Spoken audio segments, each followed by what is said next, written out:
It's time for On Point with Julian Phillips.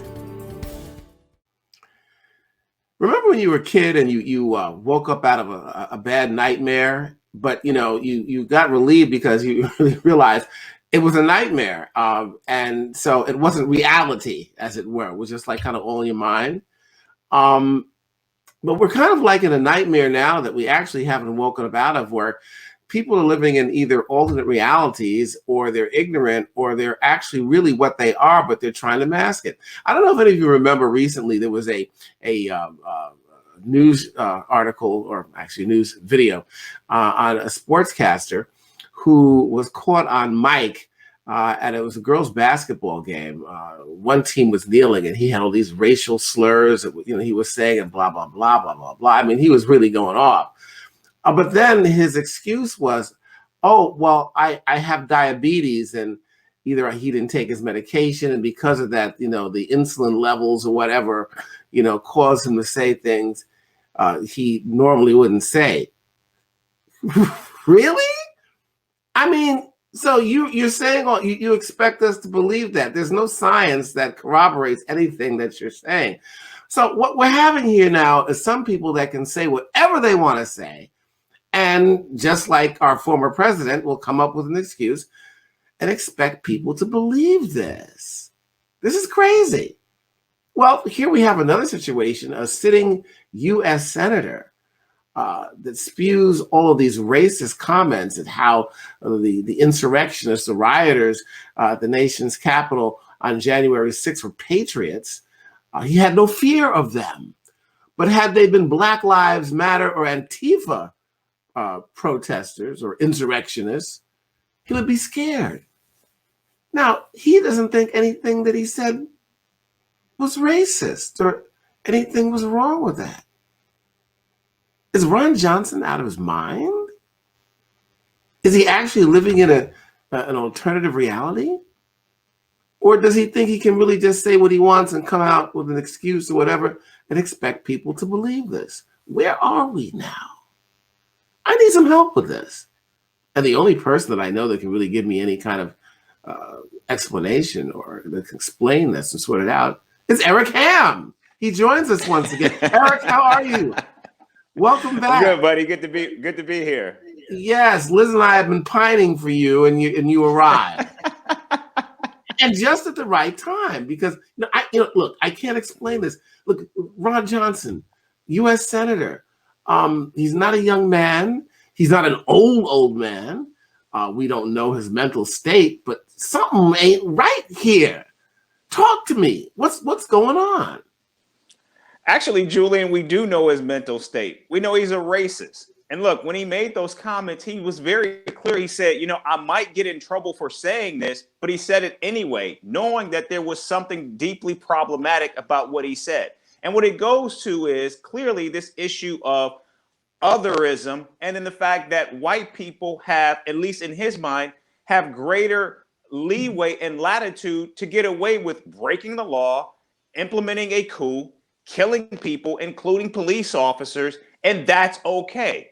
That is clearly the definition of racism. And what's so deeply troubling about it is the fact that you're right. He is a U.S. senator. He is one of 100 people, one of 535 who actually set policy for the entire nation. And so the question becomes, are you setting policy that benefits only a certain group of people, or are you setting policy that just benefits, or that is detrimental to others?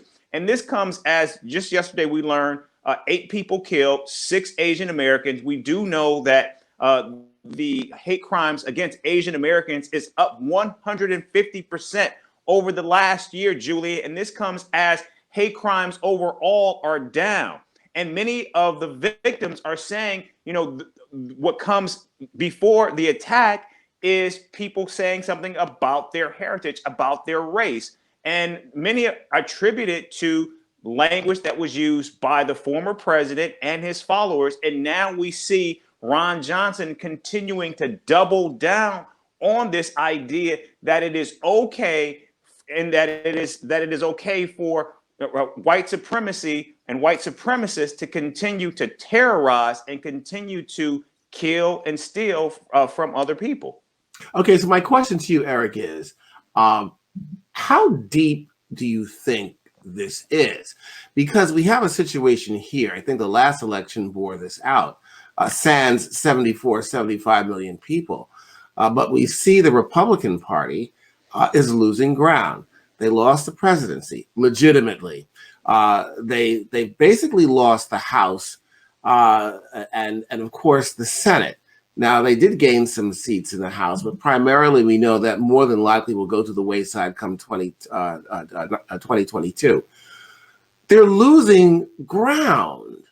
So how powerful are they? How powerful is Trump at this point? Do you think that these folks have a stranglehold on the thinking and the psyche of this country? No, they don't. In fact, we heard them when a lawyer for the Republican National Committee was asked a question by a Supreme Court justice, why is the RNC involved in this litigation to try to limit the vote across the country? And he said, because it's a zero-sum game, basically saying if all things being equal, we cannot win national elections. And that's why you see more than 40 states have attempted to try to implement more than 250 bills that will restrict voting access. In fact, there are many experts around this country who are now saying that we are seeing restrictive voting, not like we have seen even since Jim Crow. Interesting. Look, I know we don't have a whole lot of time today, and I want to wrap all this up into one other thing, and that is voter suppression. We talked about this the other day on the phone over the weekend.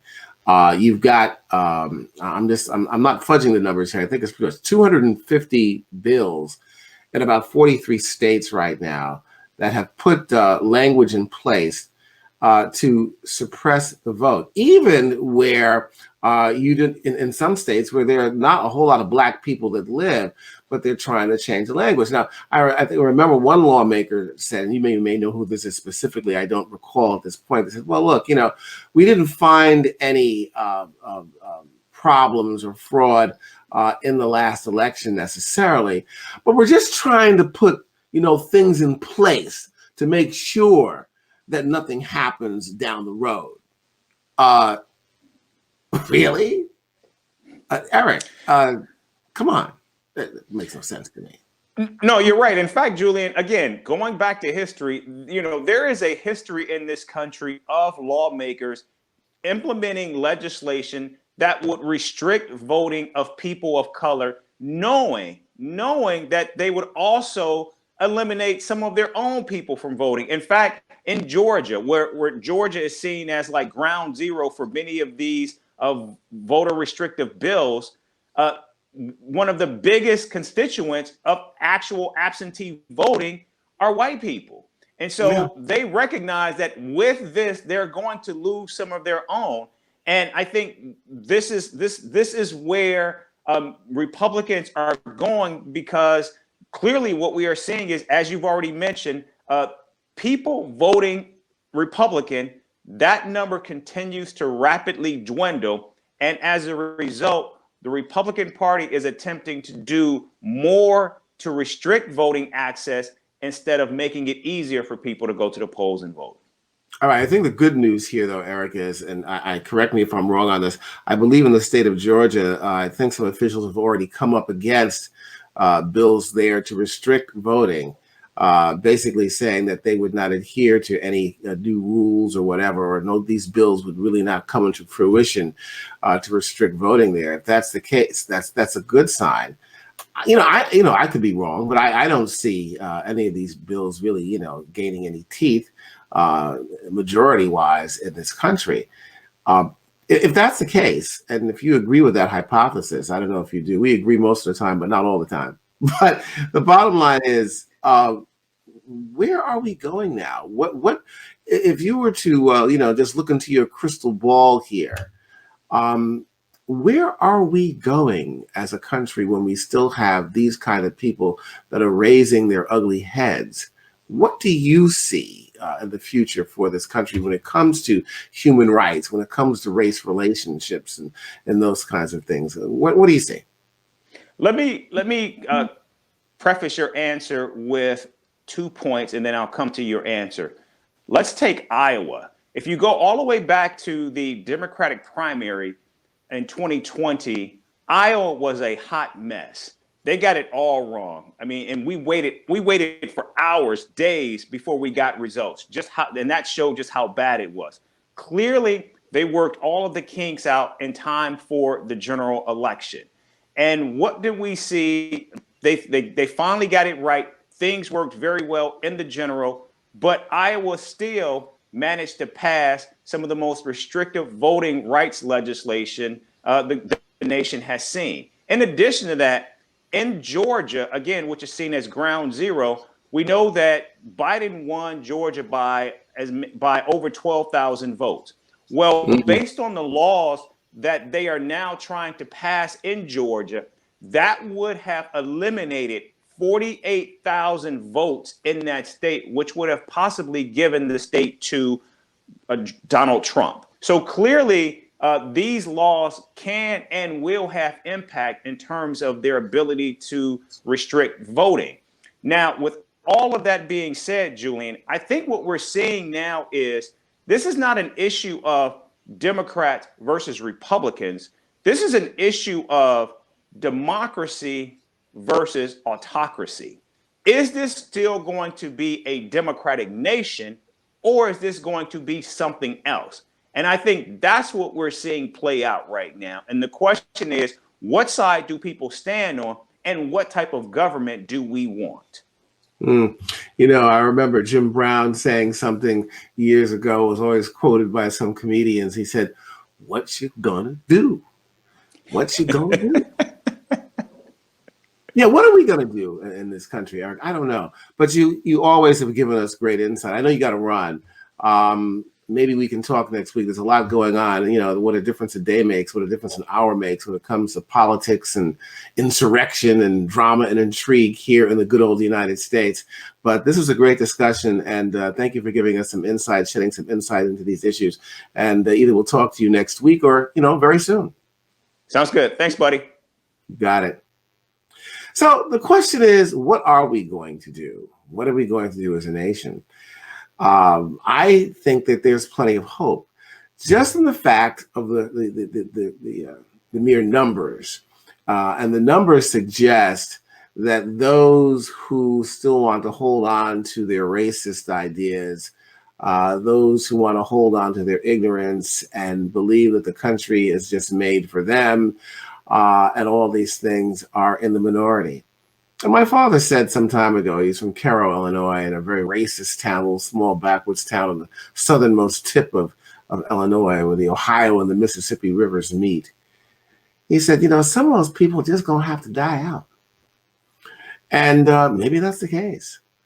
I'm not the promoter, of course, of people being dead, but at the same token, I think some people you can't change. But for the most part, I think that the majority of Americans, especially young folks coming in now, of course, you've got some bad apples that were taught the wrong way. Was that old musical South Pacific? You have to be very carefully taught to be a racist and to learn wrong things.